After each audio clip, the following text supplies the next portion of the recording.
رسول کریم صلی اللہ علیہ وآلہ وسلم کے عشق کی بات ہوتی ہے، میں کبھی کبھی یہ سوچتا ہوں کہ ہم تو ظاہر دعویٰ کرتے ہیں، عشق تو وہ کر کے چلے گئے، ہم تو صرف باتیں کرتے ہیں ناظرین، عشق وہ کر کے چلے گئے، دنیا کو بتلا کے چلے گئے کہ رسول اللہ صلی اللہ علیہ وآلہ وسلم پر اپنا سب کچھ قربان کیسے کیا جاتا ہے۔ حضرت زبیر بن العوام رضی اللہ تعالیٰ عنہ جب ایمان لائے ناظرین تو 12 یا 15 برس کی عمر تھی، اور عالم یہ تھا کہ آپ کا جو چچا تھا وہ آپ کے بغض میں، نفرت میں، دین اسلام کی دشمنی میں آپ کو اس حد تک ٹارچر کرتا تھا، اس حد تک آپ پر تشدد کرتا تھا کہ چٹائی میں آپ کو لپیٹ دیا کرتا تھا۔ ذرا سوچئے گا، ویژولائز کیجئے گا ذرا کہ چٹائی میں لپیٹنے کے بعد چٹائی کو ایک طرف سے بند کر دیتا اور دوسری طرف سے آپ کو دھواں دیتا تھا، یہاں تک کہ آپ کا دم گھٹنے لگتا تھا، اور اس کے بعد کہتا تھا کہ تو اللہ اور اس کے رسول صلی اللہ علیہ وآلہ وسلم کے دین کو چھوڑ دے۔ آپ فرماتے تھے کہ میں کسی صورت میں بھی رسول کریم صلی اللہ علیہ وآلہ وسلم کی غلامی نہیں چھوڑوں گا۔ حضرت بلال حبشی رضی اللہ تعالیٰ عنہ ناظرین، یہ جو عشاق ہیں نا، یہ بڑے عجیب و غریب ہوتے ہیں ناظرین، عظمت کی بلندیوں پر فائز ہوتے ہیں ناظرین، ان کے نزدیک دنیا ہیچ ہوتی ہے، ان کے نزدیک تو بس ایک پیمانہ ہے، اور وہ پیمانہ ہے عشق مصطفیٰ صلی اللہ علیہ وآلہ وسلم کے جام کا، کیونکہ یہ جام اس حد تک پی لیتے ہیں ناظرین، اپنے وجود میں اس حد تک انڈیل لیتے ہیں کہ ان کے وجود سے عشق کے علاوہ دوسری کوئی بات ہی نظر نہیں آتی۔ حضرت بلال حبشی رضی اللہ تعالیٰ عنہ کو ناظرین اتنا تشدد کیا جاتا تھا، اتنا تشدد کیا جاتا تھا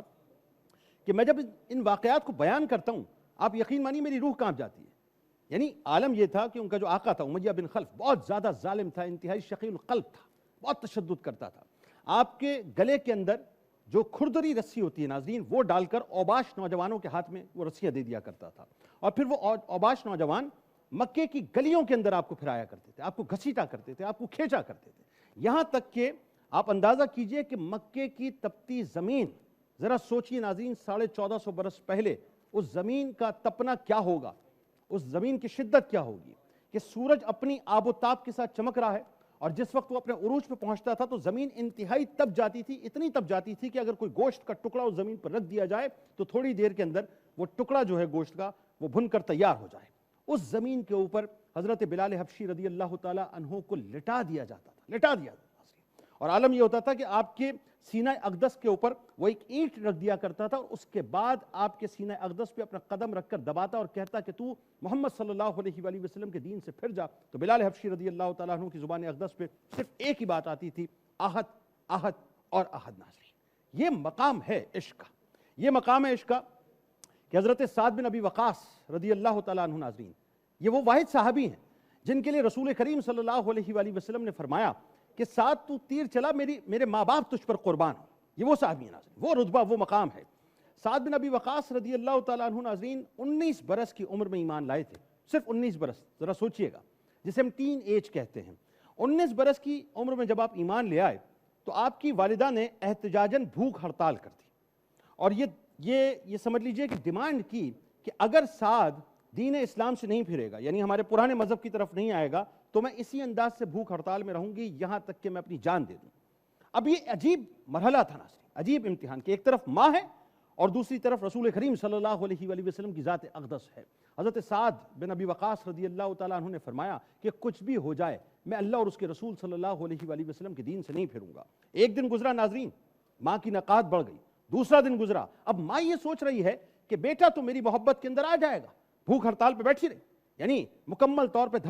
مکمل دھرنا دے دیا اور بیٹھی رہی، اور یہ انتظار کرتی رہی کہ سعد ابھی آئیں گے۔ دوسرا دن گزر گیا، نہیں آئے، تیسرا دن گزرا تو کسی سے کہلا کے بھیجا کہ سعد سے کہو کہ تیری ماں جو ہے بس آخری اوقات میں ہے۔ وہ سمجھ رہی تھی کہ شاید تڑپ کے واپس آئیں گے، تو آپ جب واپس آئے تو آپ نے فرمایا کہ ماں تو کیا سمجھتی ہے، تیری ایک جان کیا، یعنی ایک جان جائے، دوسری جان جائے، تیسری جان جائے، چوتھی جان جائے، یہاں تک کہ تیری اگر 100 جانیں بھی چلی جائیں تب بھی میں رسول اللہ صلی اللہ علیہ وآلہ وسلم کے دین سے کسی طور سے نہیں پھروں گا۔ حضرت زید بن دسنہ رضی اللہ تعالیٰ عنہ ناظرین، ان کی شہادت بھی بڑی عجیب و غریب ہے ناظرین۔ ابو سفیان رضی اللہ تعالیٰ عنہ اس وقت ایمان نہیں لائے تھے ناظرین۔ جب ان کو سولی پر لٹکایا گیا اور جب ان کو تختہ دار پر لایا گیا ناظرین، تو حضرت ابو سفیان رضی اللہ تعالیٰ عنہ، جیسا کہ میں نے آپ کو بتایا کہ ایمان نہیں لائے تھے، اس وقت آپ نے سوال کیا۔ اب ایک شخص کے ہاتھ میں تلوار موجود ہے، گردن کٹنے والی ہے، اور سوال سنیے گا کیا ہے۔ سوال یہ ہے کہ اے زید ذرا یہ بتا کہ کیا تو اس بات کو پسند کرے گا کہ اس وقت تیری جگہ محمد مصطفیٰ صلی اللہ علیہ وآلہ وسلم ہو اور ان کو سولی پر لٹکا دیا جائے، ان کی گردن کو اڑا دیا جائے؟ جواب ایک عاشق کا ناظرین جو آنا چاہیے تھا وہی جواب آیا۔ آپ نے فرمایا کہ اس وقت رسول کریم صلی اللہ علیہ وآلہ وسلم جہاں کہیں بھی ہیں، میری ذات تو اس بات کو بھی گوارا نہیں کرتی کہ ان کے قدمین شریفین میں ایک کانٹا چبھے جس کی وجہ سے ان کو تکلیف محسوس ہو۔ ابو سفیان رضی اللہ تعالیٰ عنہ کو اس وقت اس بات کا اقرار کرنا پڑا کہ میں نے بہت بڑے بڑے محبت کرنے والے دیکھے، لیکن اصحاب محمد صلی اللہ علیہ وآلہ وسلم سے زیادہ بڑھ کر کسی کو رسول کریم صلی اللہ علیہ وآلہ وسلم سے محبت کرتے ہوئے نہیں دیکھا ناظرین۔ حضرت خبیب رضی اللہ تعالیٰ عنہ جس وقت آپ کو سولی پر لٹکایا گیا ناظرین، آپ کو پتہ ہے تاریخ یہ کہتی ہے کہ آپ نے یہ فرمایا کہ میں 2 رکعت نفل ادا کرنا چاہتا ہوں۔ ذرا غور کیجئے گا، یعنی شہادت سامنے کھڑی ہے، رسول کریم صلی اللہ علیہ وآلہ وسلم کی عطا کردہ جنت اس وقت یوں سمجھ لیجئے کہ آراستہ پیراستہ ہے کہ حضرت خبیب رضی اللہ تعالیٰ عنہ تشریف لانے والے، اب تو مقام ناظرین کچھ اور ملنے والا ہے، لیکن آپ فرماتے ہیں کہ میں 2 رکعت ابھی ادا کرنا چاہتا ہوں۔ آپ نے بہت ہی تیزی کے ساتھ 2 رکعت ادا کرنے کے بعد جملے ادا کیے کہ میں اس نماز کو طویل بھی کر سکتا تھا، لیکن میں نے اس لیے طویل نہیں کیا کہ کہیں تم یہ نہ سوچو کہ تمہارے ڈر اور تمہارے خوف کی وجہ سے میں نے نماز کو طویل کیا ہے۔ اس کے بعد جس وقت آپ کو سولی پہ لٹکایا جا رہا تھا ناظرین، ایک غلام اس وقت بھی عشق کے سمندر میں غوطہ زن تھا، یعنی موت بالکل قریب ہے، شہادت بالکل آ کے آپ کے جسم اتھر سے ملنے والی ہے، اور اس وقت آپ کی زبان اقدس پہ کوئی اور بات نہیں تھی بلکہ السلام علیکم یا رسول اللہ صلی اللہ علیہ وآلہ وسلم کہہ کے آپ نے سلام بھیجا۔ رسول اللہ صلی اللہ علیہ وآلہ وسلم مدینہ شریف میں موجود تھے ناظرین۔ حضرت اسامہ رضی اللہ تعالیٰ عنہ فرماتے ہیں کہ میں سرکار مدینہ صلی اللہ علیہ وآلہ وسلم کے ساتھ موجود تھا، میرے سرکار کی آنکھیں نم ہو گئیں، اشکبار ہو گئیں۔ فرمایا وعلیکم السلام ورحمۃ اللہ وبرکاتہ یا خبیب۔ آپ نے یہ فرما کر ان کی شہادت کی بشارت دی کہ خبیب نے اس وقت شہادت کا جام نوش کر لیا ہے۔ حضرت سمیہ رضی اللہ تعالیٰ عنہ ناظرین دین اسلام کی پہلی شہیدہ، 2 روایتیں آتی ہیں۔ ایک روایت یہ آتی ہے کہ ابو جہل نے آپ کی شرمگاہ پر برچھی ماری اور آپ کو شہید کر دیا، اور ایک روایت یہ آتی ہے کہ 2 مخالف سمت میں اونٹنیوں کو کھڑا کر کر آپ کے قدمین کو اس سے باندھنے کے بعد مخالف سمت میں ان کو دوڑایا، یہاں تک کہ بیچ سے آپ کو چیر دیا گیا تھا، لیکن اس کے باوجود بھی آپ دین اسلام سے نہیں پھری، عشق مصطفیٰ صلی اللہ علیہ وآلہ وسلم سے نہیں پھری ناظرین۔ وہ عورت کیسے بھول جاؤں ناظرین کہ احد کا میدان بپا ہے ناظرین۔ خبر ملتی ہے کہ رسول کریم صلی اللہ علیہ وآلہ وسلم کو شہید کر دیا گیا۔ ایک عورت اپنے گھر سے نکلتی ہے، دوڑتی ہوئی فرت محبت میں دوڑتی چلی جاتی ہے، یہاں تک کہ راستے میں ان کو بتایا جاتا ہے کہ تمہارے بھائی کو شہید کر دیا گیا۔ رکی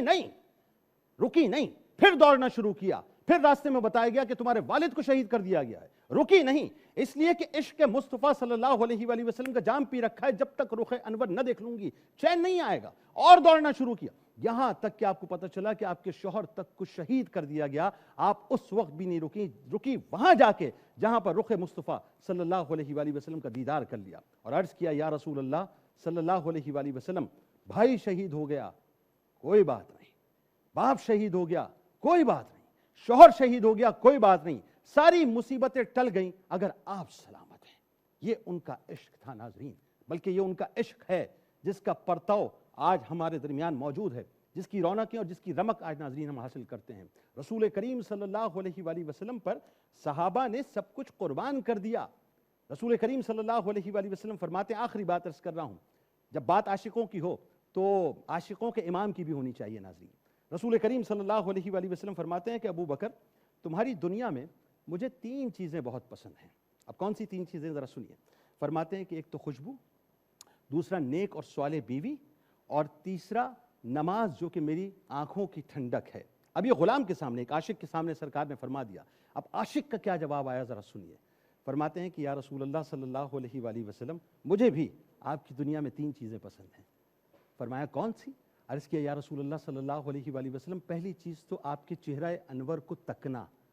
ایک عاشق کا کام یہی ہوتا ہے ناظرین کہ وہ چہرہ انور کو تکتا ہے۔ عرض کیا یا رسول اللہ، پہلے تو آپ کے چہرہ انور کو دیکھنا، دوسرا آپ کے حکم پر اپنے مال کو آپ کی بارگاہ میں خرچ کرنا، اور تیسرا میں اس بات پر خوش اور راضی ہوں کہ میری بیٹی آپ کے نکاح میں ہے۔ وہ عشق کے پیمانے سیٹ کر گئے ناظرین، وہ عشق کے مقام طے کر گئے، وہ عشق کی معراج طے کر گئے، اور ہم صرف باتیں ہی کرتے رہ گئے۔